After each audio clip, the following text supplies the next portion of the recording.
Otro estereotipo. Favorecen estándares de belleza poco saludables. Pecho gigante, nalgas gigantes, por ejemplo. ¿Quién dijo que un pecho gigante es poco saludable? Me pasa a mí son los famosos en Instagram diciendo que es pura dieta y ejercicio y agua cuando yo fui el que las operé. Es verdad, doctor. Lo que siempre te impresiona un poco es cuando vienen con una foto de alguien más o te dicen yo quiero ser como esta persona. Entonces, y a veces tiene sentido, ¿no? Pero te puede llegar alguien así como con expectativas totalmente reales de que yo quiero parecerme a Brad Pitt. O sea, pues, sí. Pues ¿cómo? Y yo también le digo. En la clínica yo le veo los cambios de vida. Yo creo que cada día que uno lo hace, ama más la profesión. ¿Y cómo son esos cambios de vida? Las sonrisas, la seguridad, consiguen trabajo, consiguen una nueva vida, nueva pareja. La maldición de la recién operada. Se operan y se divorcian. Ay, doctor, a eso no me refería yo, pero sí. En mi caso yo soy bien detallista en ese sentido, no por criticar, sino porque yo siempre admiro la belleza de cada persona y a mis ojos, pues si le quiero, me gustaría verlo de una manera mejorada. Hombre, te tengo una pregunta. Ay, Dios. ¿Tú qué me harías?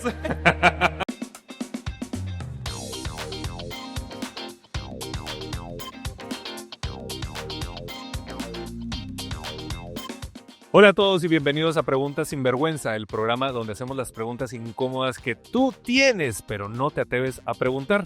Aquí hablamos sin pena, sin filtro y sin juicios y, por supuesto, sin vergüenza. Y el sinvergüenza que hace esas preguntas soy yo, Eduardo Padilla, con un solo fin, entendernos mejor. Y así, comenzamos. Hola, yo soy la doctora Andreina Vito y soy de Venezuela. Mi especialidad es en cirugía maxilofacial y armonización facial. Tengo un máster en estética dental. Hola, yo soy el doctor Paul Durán, soy cirujano plástico acá en Miami, soy originalmente de Perú. Mi subespecialidad es cara y nariz. Hola, yo soy el doctor César Velilla, soy cirujano plástico cosmético colombiano y mi especialidad es cuerpo, específicamente liposucción.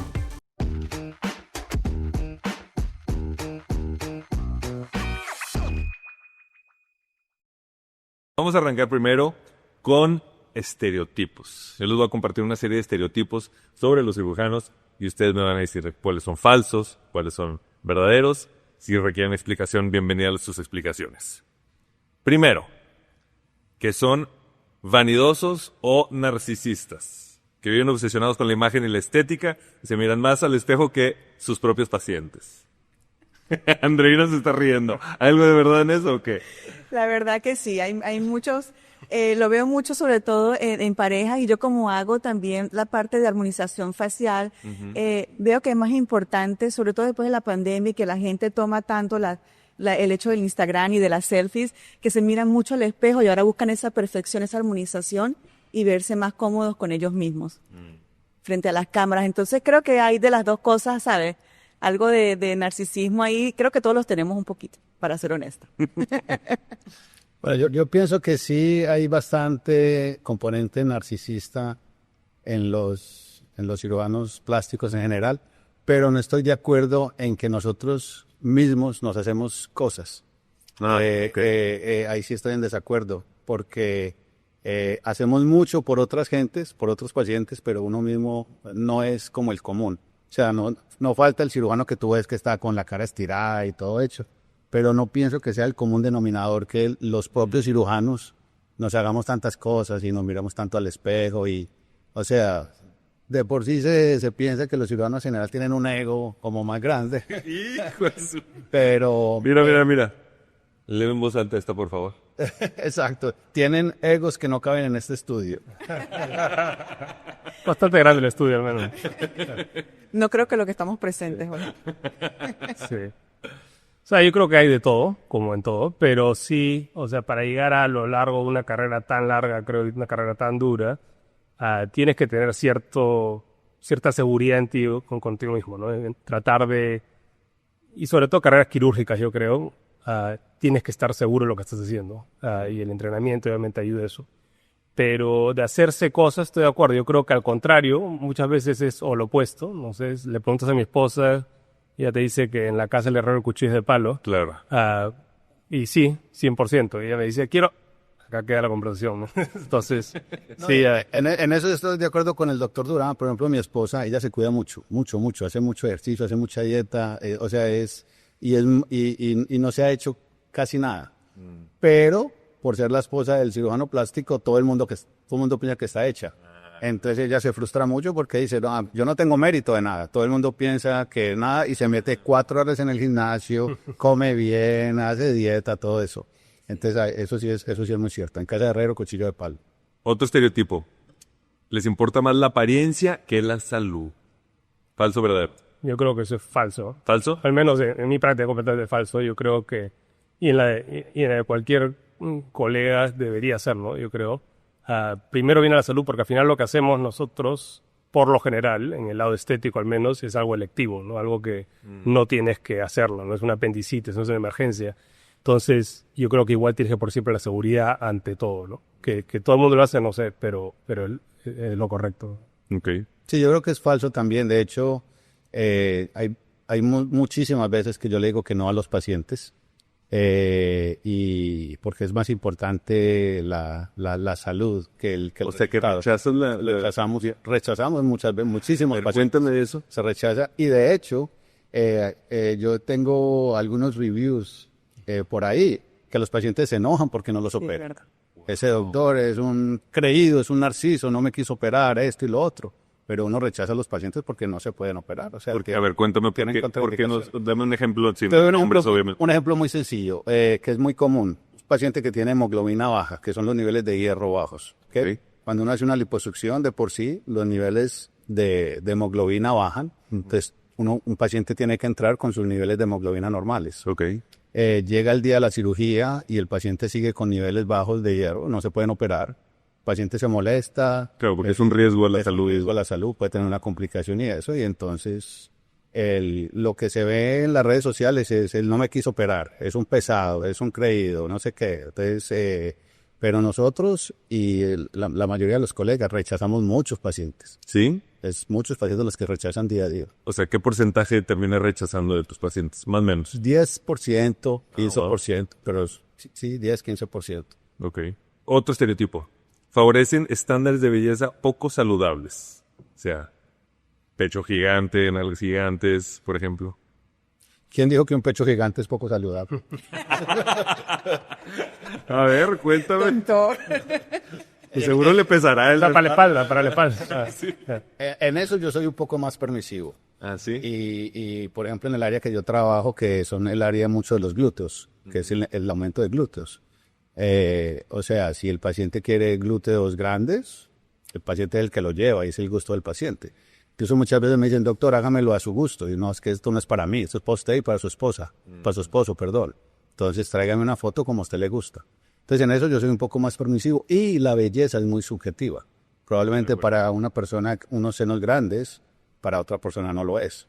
Entonces, hay una línea muy delgada entre algo dismórfico y algo que no sea de pronto placentero para otras personas. Pero, por ejemplo, doctor, en mi caso, en lo que es la parte de estética y facial, siempre buscamos como esa armonización. Usted ve eso en sus pacientes, perdón pero tengo esa curiosidad de ver, por ejemplo, si una persona tiene los pechos muy grandes y le falta, ¿sabe?, otro contorno, algo así. Pero ¿cómo armonizas unos pechos grandes con unos glúteos grandes? Esa es la pregunta. Exacto, O sea, por eso en el cuerpo creo que es un poco más, es un poco más difícil. O sea, en la cara tal vez la nariz tiene ciertas proporciones, el mentón, ¿cierto? Pero en el caso del cuerpo, yo particularmente soy un poco más permisivo, ¿cierto? No es, o sea, ese que uno es como el papá del paciente para decirle qué se hace, no. Obviamente sin caer en lo peligroso. Nunca algo que sea peligroso, pero si quiere una copa doble D y le cabe, se la metemos. Ah, peligroso es que no le quepa.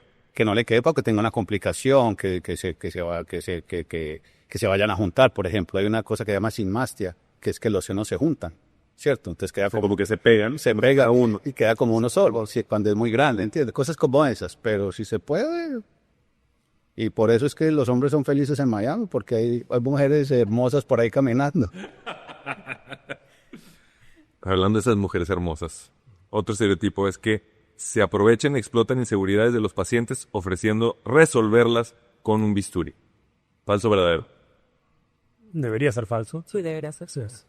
Debería ser falso, pero hay gente que sí lo hace. O sea, siempre hay gente, hay de todo, ¿no? Hay como hay todo paciente, hay todo médico también, creo. Y al menos en lo que vemos, yo creo que en Miami, que es una ciudad donde hay bastantes procedimientos, bastante cirugía plástica, yo en mi práctica veo, por ejemplo, a veces depende de la semana, la mitad de los pacientes con los que lidio han tenido una cirugía antes en otro lado.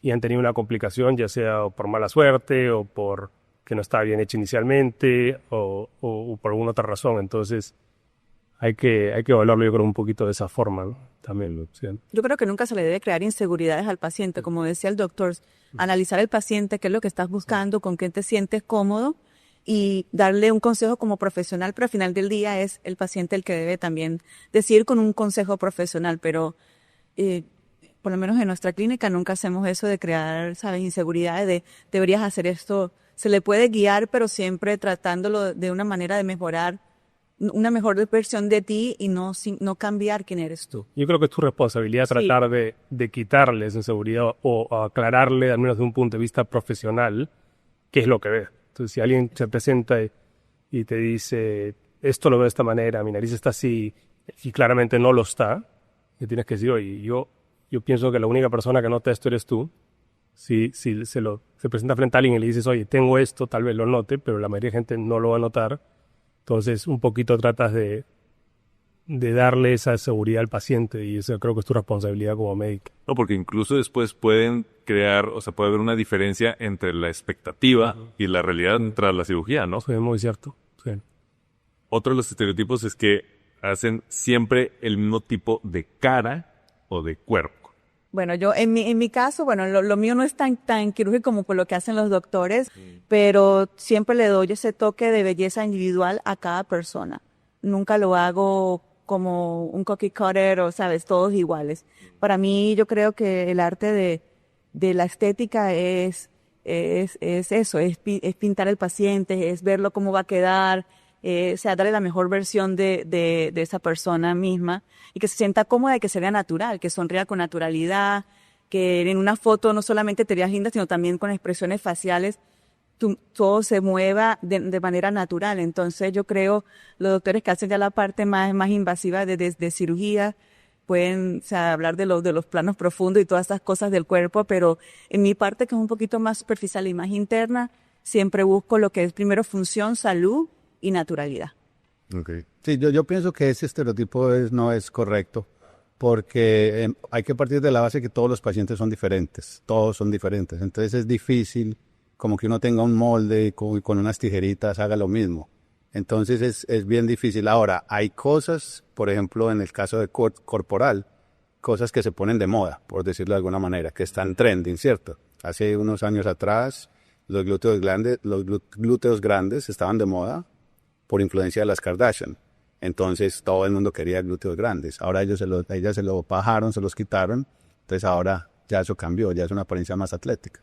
Entonces pienso que las personas que piensan que existe ese estereotipo son las que no se pueden operar. Porque las que más atacan la cirugía plástica son las que no se pueden operar.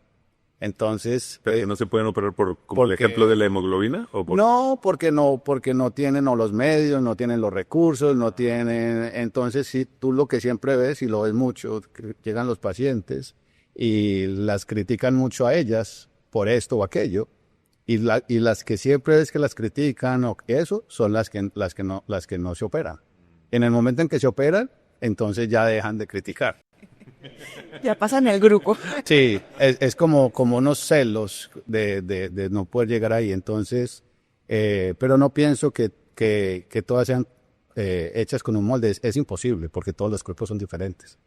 Sí. Es un buen punto del sentido de, y yo lo noto, no sé, en las redes o no solo en mi Instagram, pero el de otros colegas míos, que tienen un resultado bastante bueno, la paciente o el paciente está colaborando y ayudando a otros pacientes, dando el consentimiento de poder poner el caso el antes y el después, y de la nada ves unos comentarios de otras pacientes o otros pacientes que dices, esto lo está haciendo más público frente a todo el mundo, y claramente no tienen razón, Hay un odio ahí, una rivalidad horrorosa que uno como médico no entiendes, al contrario, uno le piensa que tu paciente está dando el consentimiento, está ayudando a educar a otros pacientes, que es la mayoría de lo que quieren hacer mis pacientes con otra gente.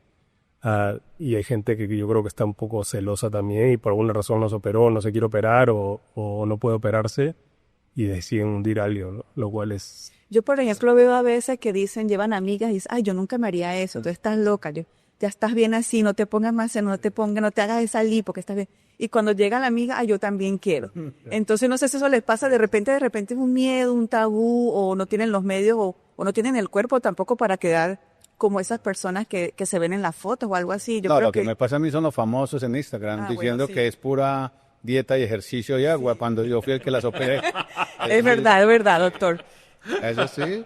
Sí. ¿Y qué le pones de un comentario, No, o sea, no, ojalá se pudiera, pero no, por las leyes de confidencialidad y eso toca. Bueno, ya mencionaban los egos, si hubo algo de verdad en ese estereotipo, pero hablando también de los recursos, otro estereotipo es que ganan mucho dinero y que son muy ostentosos y se lo demuestran con la ropa, con los relojes, con los carros, etcétera.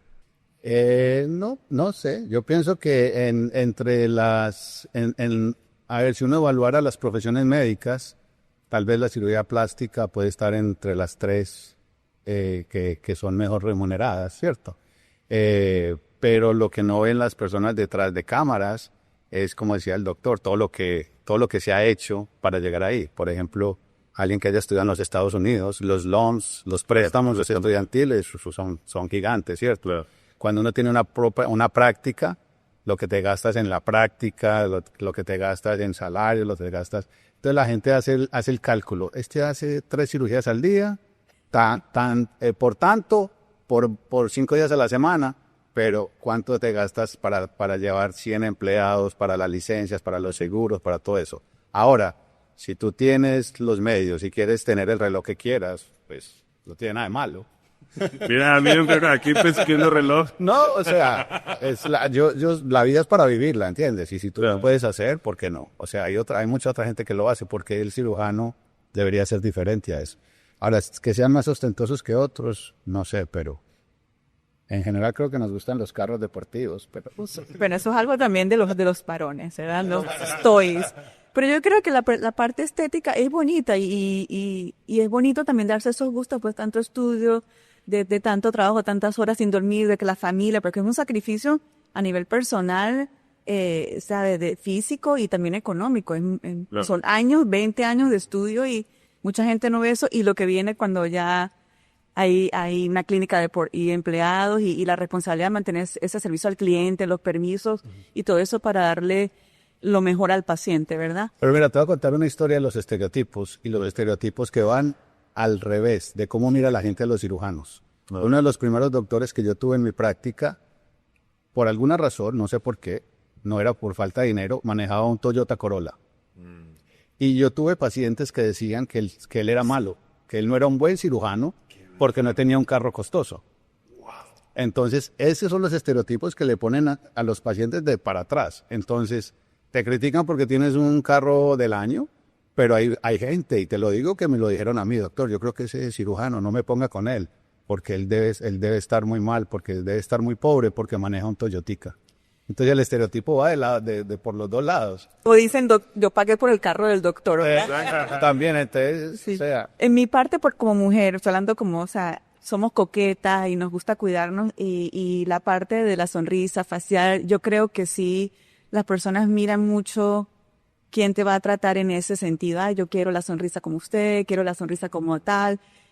Como mujer es un poquito, yo creo que más difícil, porque tenemos ese estándar de que tenemos que básicamente proyectar lo que le ofrecemos a los pacientes. En ese sentido, sí, a mí, en mi especialidad, por ejemplo, sí es un poquito más delicado. Sí hay que mantenerse en la línea, sí hay que estar, o sea, siempre, aunque uno esté trabajando y todo, pero siempre estar presentable para el paciente y todo eso en ese sentido. No tanto de las joyas y de eso, pero sí, yo creo que la presencia y lo que le puedes ofrecer al paciente es como un espejo que ellos se ven. en mi caso, no sé en el caso de ustedes. Sí, no, de acuerdo. Yo creo que es un tema de balance también y de personalidad, ¿no? Hay gente que tenga o no tenga el dinero es más ostentosa que otra, ¿no? Sí. Total, Y no, especialmente sobre todo Miami, lo vemos acá. O sea, hay gente que tiene unos carros que claramente dice esto no debería ser así. Y hay gente que es lo contrario, ¿no? Maneja el Toyota Corolla tranquilamente y no hay ningún problema.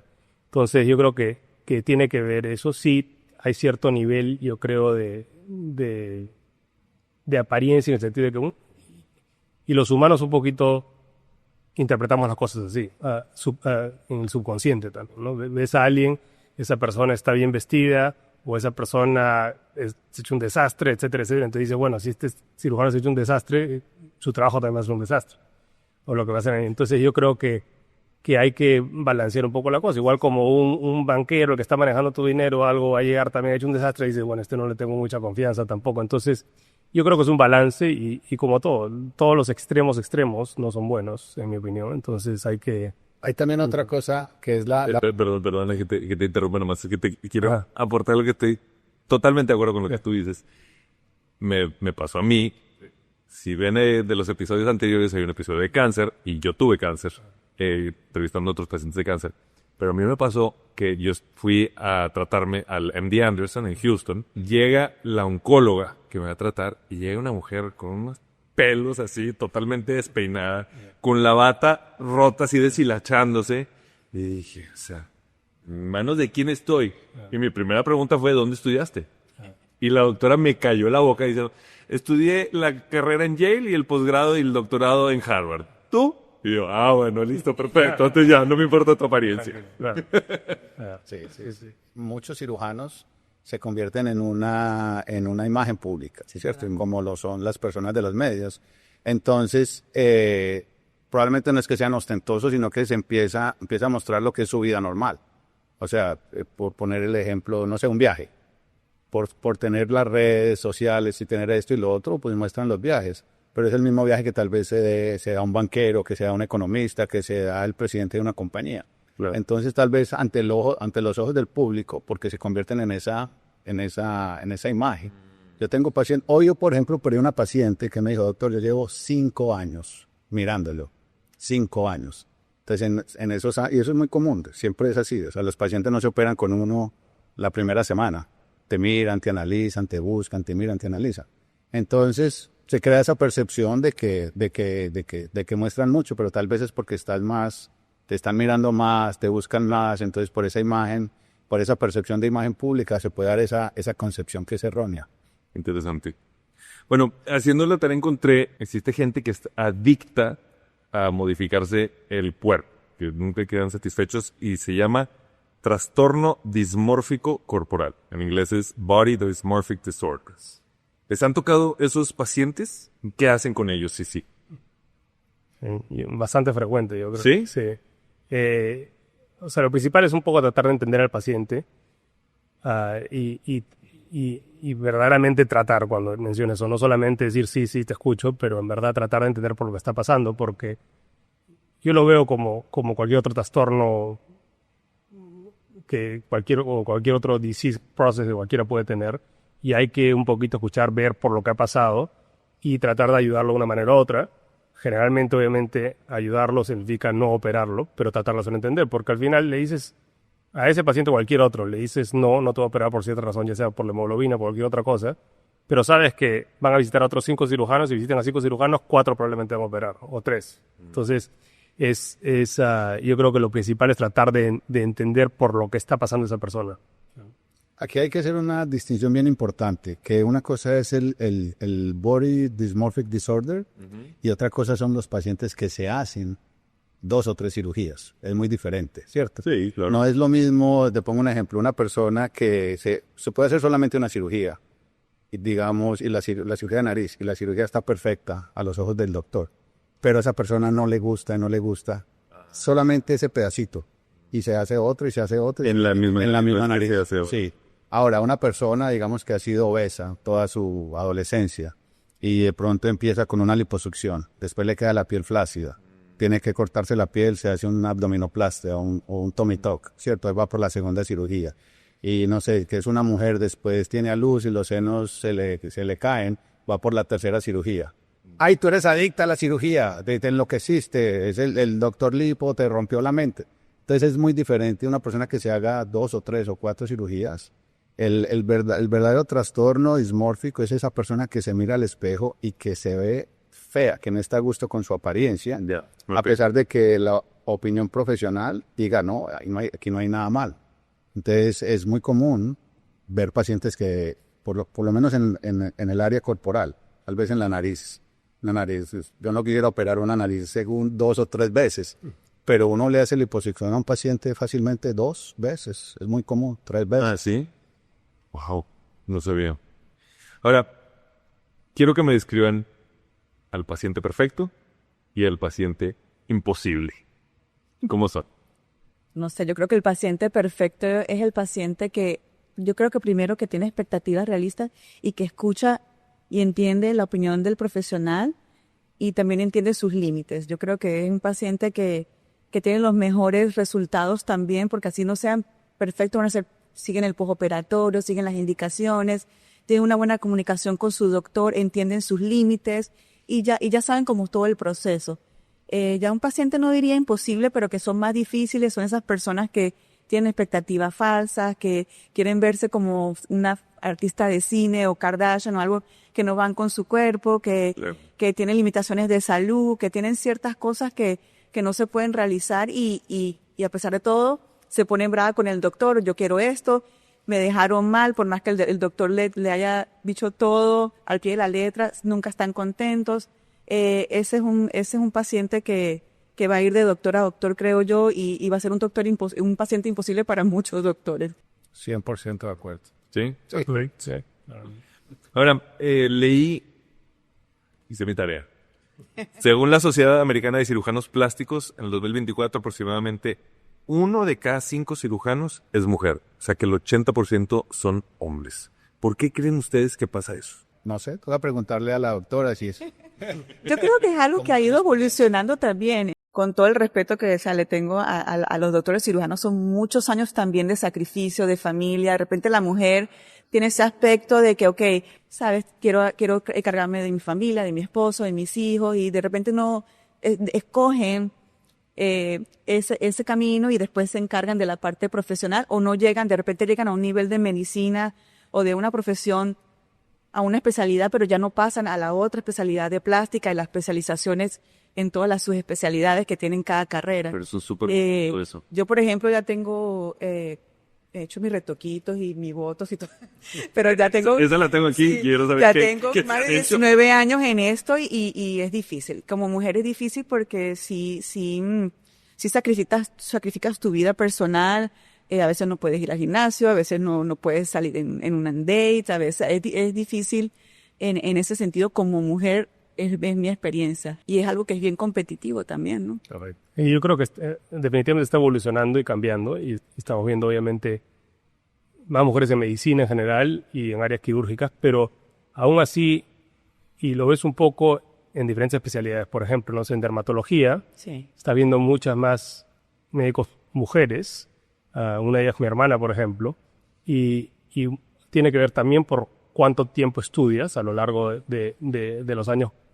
Mi residencia fue 6 años de cirugía plástica y reconstructiva, después 1 año de su especialidad, entonces es bastante tiempo aparte de medicina y todo lo demás, entonces yo no sé cómo hubiera podido tener niños y sobrepasar todo ese tiempo, y muchas mujeres lo hacen y no entiendo cómo lo hacen porque mis respetos, pero mi hermana, por ejemplo, encontró dermatología que aparte le encanta, que tiene un poquito más de balance, menos guardias, tiene un balance de vida un poquito más estable de ese lado, y lo ves neurocirugía, por ejemplo, tiene menos mujeres que dermatología, plástica, entonces un poquito yo creo que eso está cambiando, yo creo, pero definitivamente lo ves de ese lado, yo creo, de un poco de balancear eso. Sí. Interesante.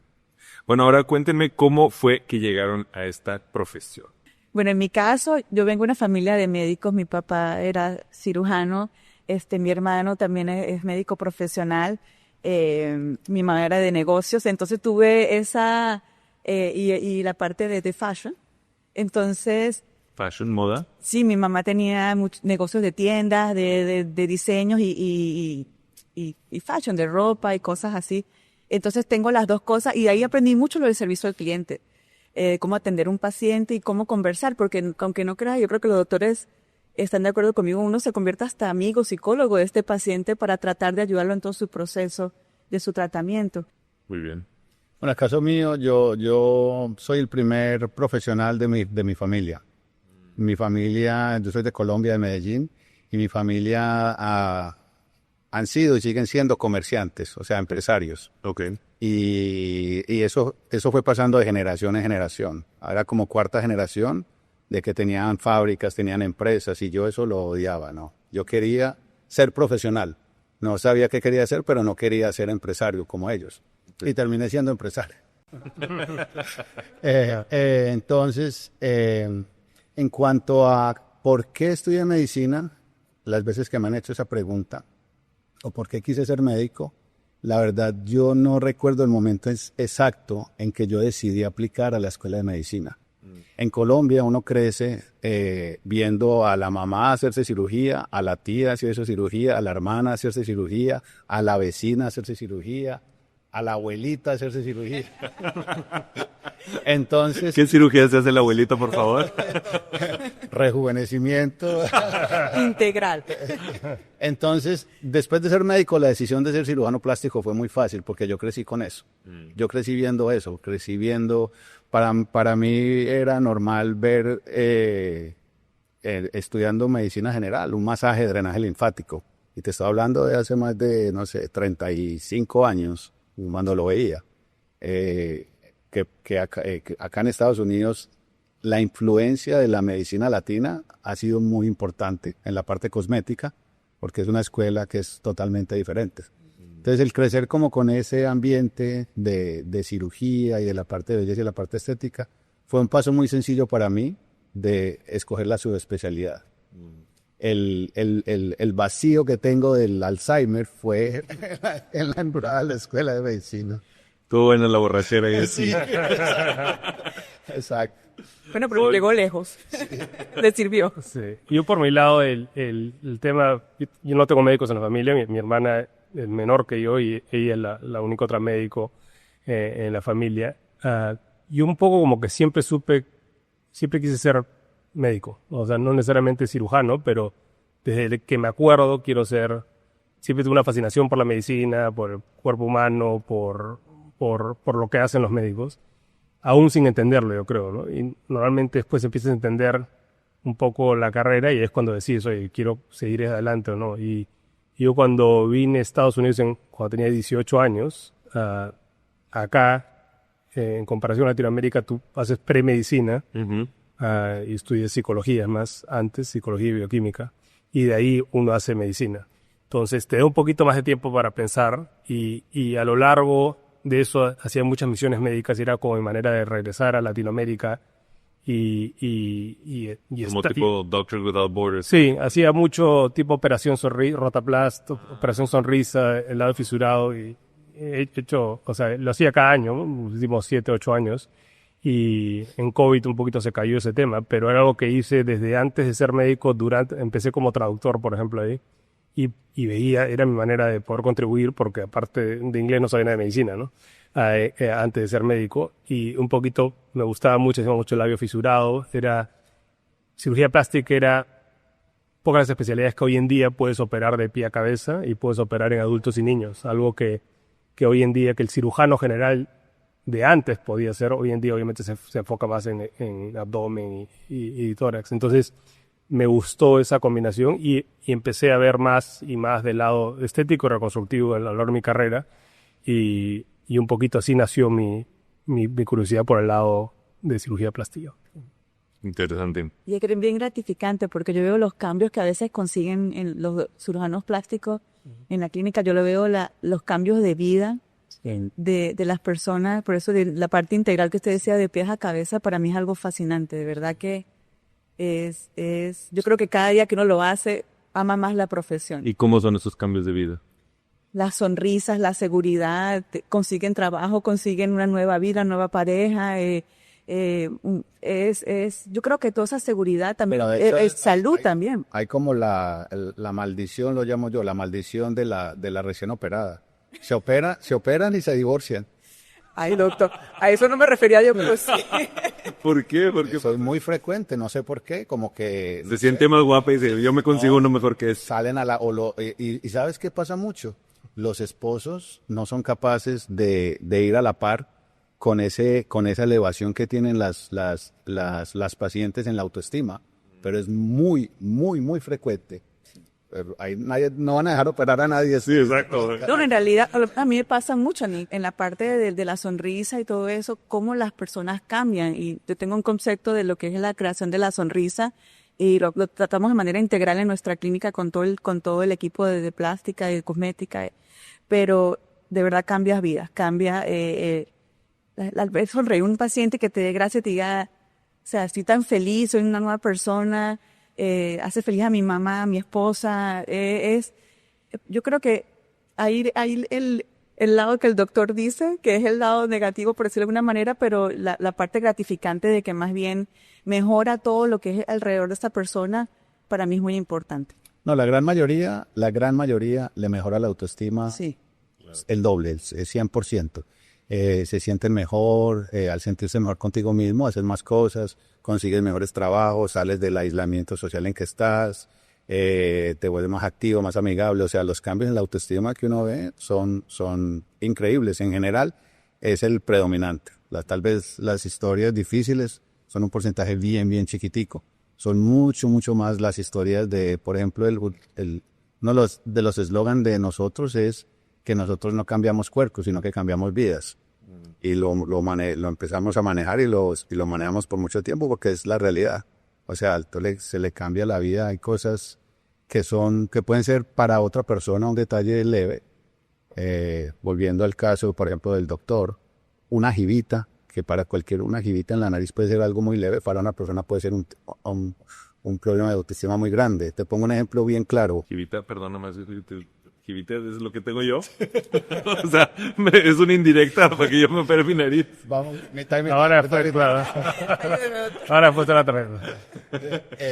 pero Yo estoy a todo dar con mi nariz, muchas gracias. mira, te pongo un ejemplo muy, muy frecuente en adolescentes, el exceso de tejido mamario en el pecho, ¿cierto? Se llama ginecomastia, que es el exceso de tejido mamario. Los niños empiezan porque les hacen bullying, los molestan, porque tienen como senos. Entonces ellos empiezan a tener un aislamiento social, empiezan a jorobarse, empiezan a ponerse buzos, a ponerse sacos. Entonces el solo hecho que es una cirugía bien sencilla, se les quita eso y vuelven, o sea, el cambio es total. Ya. Entonces esas son las historias que son bien, bien gratificantes de cambios de vida. Qué interesante. Bueno, ese es el lado muy positivo. Imagino que también hay un lado negativo porque ¿qué tan común es el tema de los pacientes inconformes y que terminen en demandas? O sea, no necesariamente con ustedes, pero en teoría, en general en la profesión. Es muy común. Muy es común, Muy, es ¿verdad? muy común y es muy común tener pacientes inconformes porque se está trabajando con expectativas muchas veces que no se pueden lograr, a pesar de que hay una consulta prequirúrgica, a pesar de que se les dice, a pesar de que hay consentimientos y eso, los pacientes, el ser humano por naturaleza es inconforme. Tú quieres un juguete y ya cuando lo tienes lo pones en un ladito y quieres suelo, ¿cierto? Por el otro lado, hay estadísticas que dicen que en los Estados Unidos un médico puede ser demandado hasta 3 veces en su vida laboral. Estamos en el país de las demandas. Aquí O sea, pero eso significa... demandas de mala práctica médica. Ah, ok. Demandas, no demandas de manutención de la esposa, que también nos pasa. Sí, de 3 veces te pueden demandar. Por nada, por bobadas, porque sí, porque no. Ahora, el hecho de que te demanden... Y a la tercera, después de eso, ¿qué sucede? No, son estadísticas que han hecho. Ok. Cogen la cantidad de demandas que puede uno tener. Ahora, una demanda... O sea, en promedio, pues, al doctor le demandan 3 veces. Es posible que a un doctor en su vida laboral en los Estados Unidos pueda ser demandado hasta 3 veces. Entonces, imagínate. Ok. Entonces, el hecho de que haya una demanda no significa que tú seas culpable. Claro. A ti te pueden demandar ahora porque esta luz está muy brillante y yo te puedo llevar a la corte por eso. Ahora, no hay que demostrar que hubo una culpa. Claro. Pero en cierta forma yo creo que tiene mucho que ver con algo que decías al principio, esa concepción de que hay mucho dinero en los cirujanos plásticos, ¿cierto? Entonces hay como que un botín que puedo... Hay un botín que se muere ahí. Desafortunadamente hay abogados que quieren ir detrás de los cirujanos plásticos. Y los hay que se especializan solamente en demandas, así como accidente, resbalón o caída, llámame. Entonces, es el país de las demandas. Sí. En Colombia no demandan a la gente, o sea, en Colombia tiene que haber pasado algo realmente grave para que tú vayas aquí, pero aquí te pueden demandar porque sí, porque no. Ya tú vas a la corte, demuestras que no pasó nada, pero pasaste el maltrato. Y que de hecho eso encarece todos los servicios de todo el mundo, ¿verdad? O sea, todo es más caro porque siempre hay ese riesgo de demanda, entonces hay que pagar seguro, hay que pagar otras cosas. Bueno, y también terminas, yo creo, no moldeando tu práctica eso, pero tu día a día, en vez de dedicarle tiempo, ese tiempo que podrías dedicarle al paciente o a tu práctica o a tu familia, terminas dedicándolo a cuidarte, a protegerte, a asegurarte de que tu documentación sea apropiada, de que el paciente tiene todos los consentimientos a pie de la letra. Entonces se vuelve un poco como que todos pierden, yo creo, nosotros, los pacientes, etcétera. Entonces, y sobre todo en Florida. Florida es conocido por el nivel de demandas a médicos, no solamente cirujanos plásticos en general. Yo quiero distinguir un poquito lo que mencionaste. Uno demanda y otro es pacientes inconformes, ¿no? Entonces, de un paciente inconforme a una demanda hay bastante uno. Claro. Y por lo general, una inconformidad no es lo suficiente para... Una demanda. Quiero o no quiero al paciente para hacer una demanda. Una demanda generalmente es algo un poco más... ha pasado algo de malpraxis, ¿no? De ese lado. Entonces... Me imagino que eso también tiene que ver que uno ve y dice, ay, qué tremenda cantidad, pero es porque hay tantos. Sí. Sí, muchas veces, por ejemplo, hablando de complicaciones, yo hablo con pacientes y dicen, no, es que yo voy a mi país y allá no pasa lo que pasa aquí. Allá no pasa lo que pasa aquí, porque allá no sabes que pasa lo que pasa aquí. En trabalenguas, te explico. Aquí pasa una complicación y sale en 500 noticieros y lo siguen sacando todos los días y lo sacan por 3 meses por un problema que sucedió, ¿cierto? Entonces ahí se ve como que fuera mucho. En otros países fuera de Estados Unidos no hay como ese nivel de cobertura, digámoslo así, por los medios. Sí. Entonces también pasan complicaciones y también pasan cosas. Entonces eso también es algo que uno encuentra muy común en la práctica, que la gente dice, no, es que en mi país eso no pasa. En mi país no surgen esas complicaciones. Y de hecho, nosotros también vemos muchos pacientes que se operan afuera y que vienen con complicaciones y que nosotros sí lo recibimos, porque muchos médicos no reciben complicaciones de otros pacientes. Nosotros sí los recibimos y los ayudamos. ¿Y qué porcentaje es eso de tus pacientes? O sea, mira, hace poco yo hice un estudio de eso y el turismo médico, que son las personas que se van y que regresan, se van pues fuera de Estados Unidos a operarse. El turismo médico en complicaciones al año en los Estados Unidos es 1.5 billones de dólares. 1.5 billones de dólares, 1.500 millones de dólares. ¿En cosas que salieron mal? En cosas que salieron mal, que la gente se va y viene y tiene que ir al hospital, tiene que estar admitido, entonces es un problema de salud serio. Claro. Entonces, porque hay mucho turismo médico, siguen viajando muchas personas y se complican y uno de aquí hay que verlos, ¿cierto? Si la práctica privada uno no los quiere ver o un doctor no los quiere ver, ellos van a un hospital y ahí los tienen que ver obligadamente, quieran o no quieran, si hay una complicación. Pero es una realidad. ¿Pero esa es la minoría o la mayoría? No, es la minoría. Es la minoría. ¿Tú también? Sí, yo creo que depende en el tipo de cirugía, por ejemplo, no sé, y de de tipo de paciente que tengas.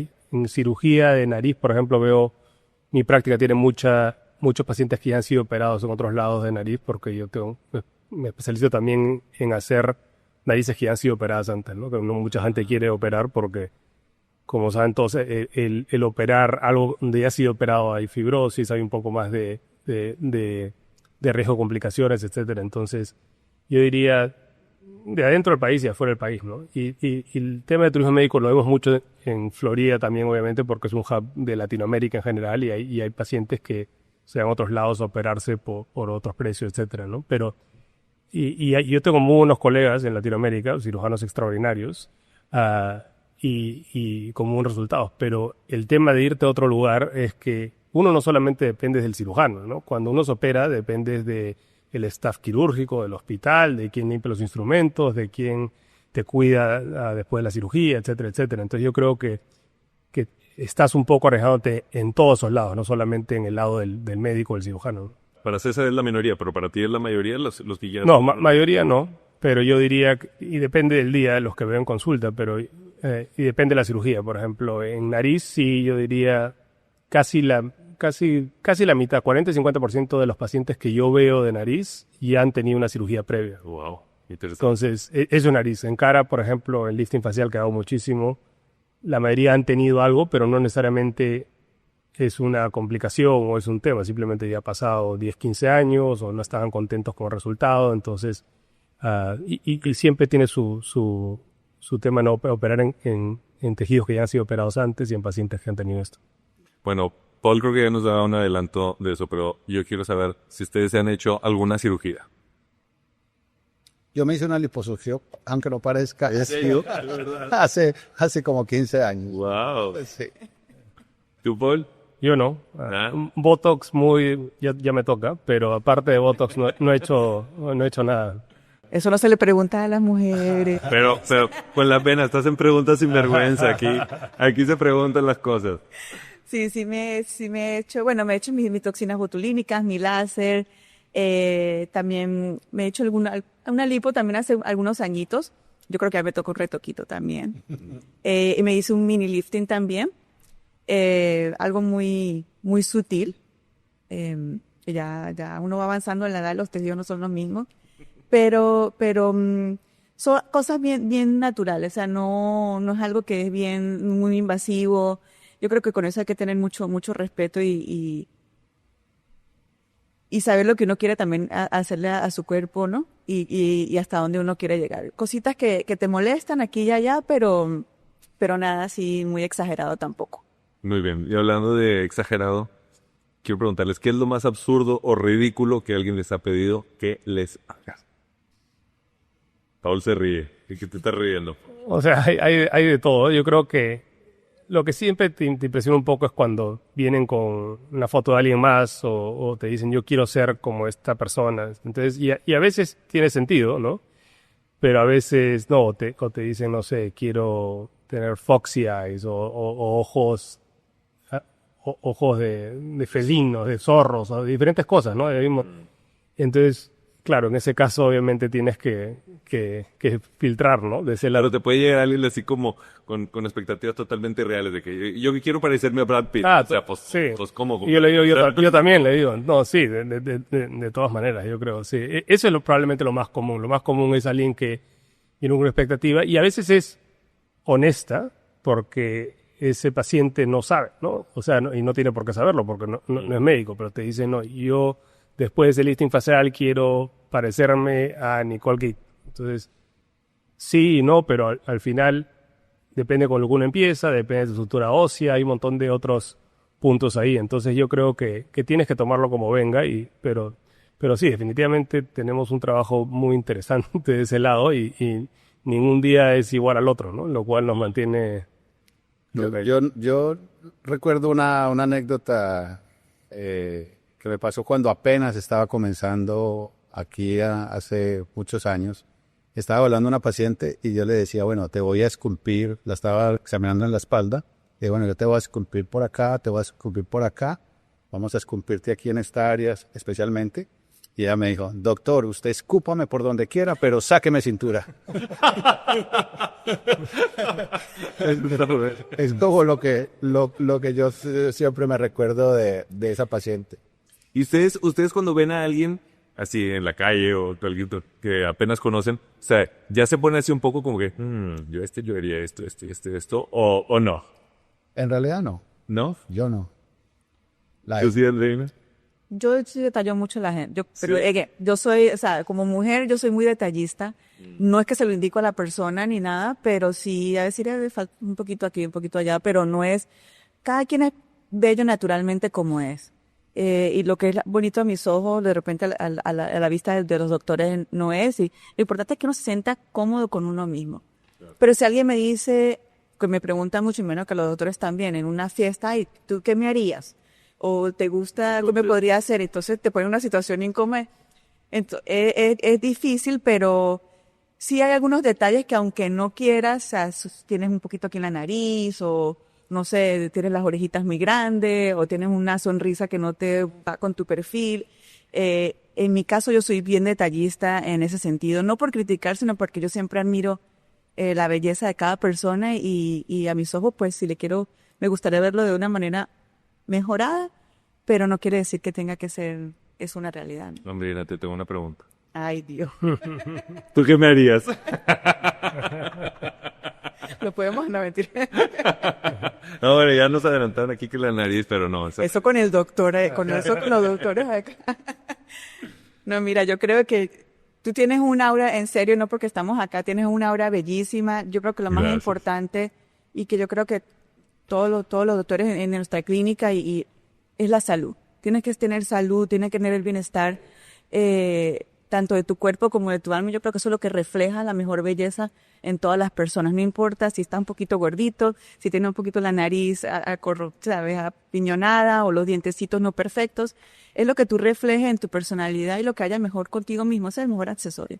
Es lo que siempre le digo a mis pacientes. Así que si tú te miras al espejo y te estás bien, que estás guapísimo, no hay nada que hacer.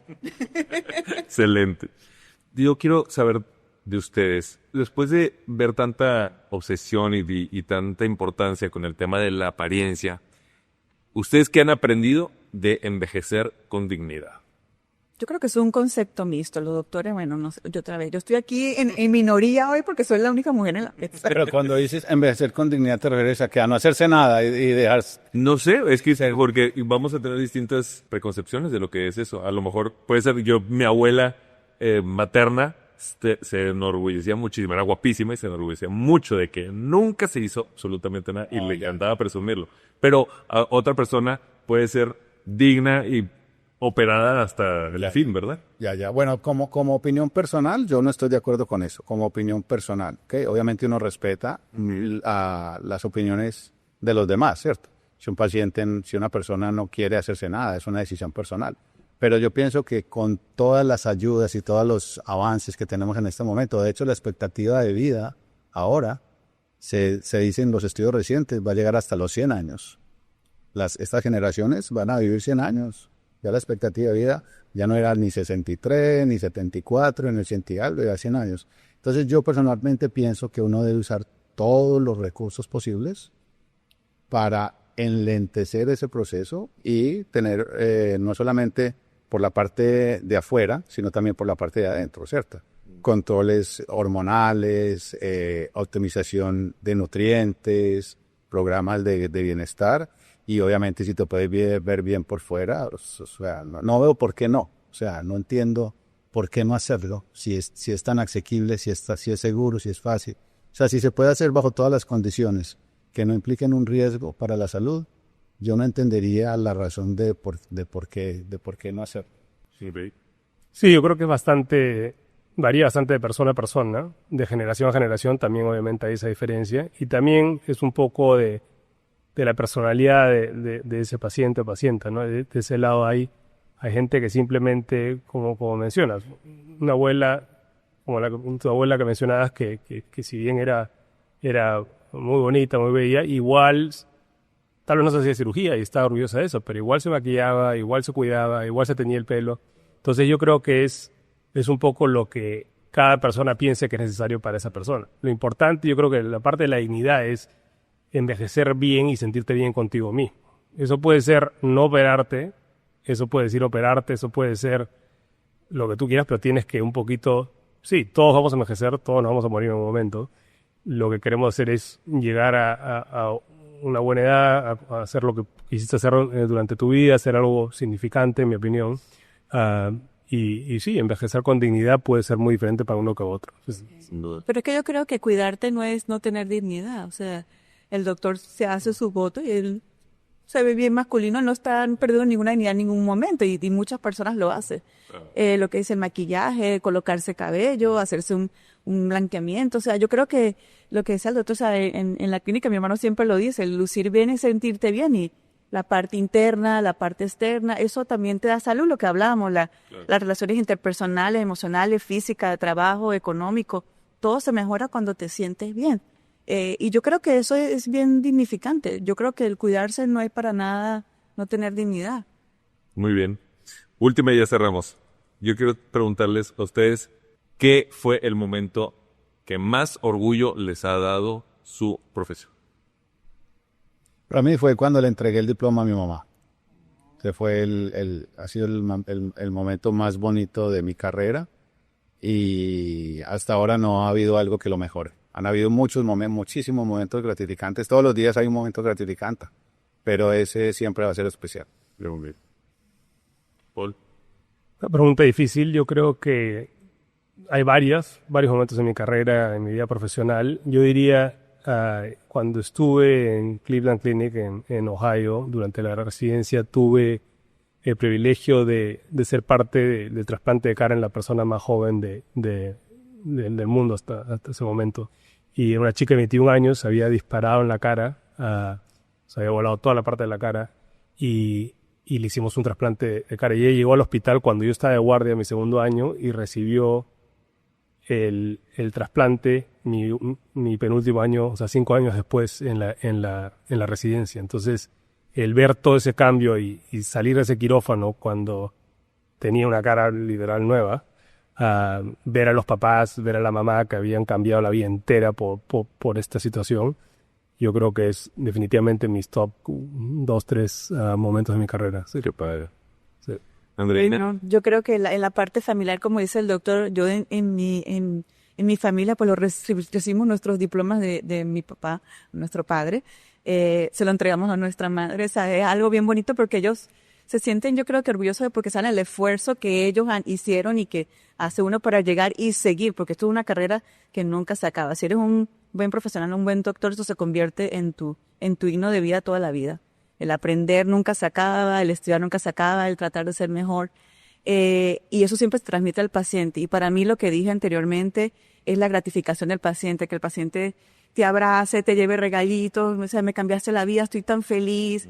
Se convierten en familia y son pacientes que, aunque ya se hagan un procedimiento, vuelven a la clínica, te mandan a la hermana, te mandan al esposo, te mandan a los hijos después, para cualquier cosa invasiva o no invasiva. Eso crear esa confianza y que seas parte de esa familia, para mí eso es súper gratificante. Eso para mí es una bendición y que tengamos esa bendición repetitivamente de tener ese don, de proveer eso a los pacientes, para mí es lo mejor que puedo hacer en la vida, todos los días. Muy bien, bueno, pues con ese mensaje positivo nos tenemos que despedir. Muchísimas gracias, Andreina. Gracias. Gracias, César, y gracias, Paul, por haber estado aquí. Placer. Muchas gracias. Si les gustó este programa, no olviden compartirlo, darle like y suscribirse. Y si no les gustó, no pasa nada, no me siento.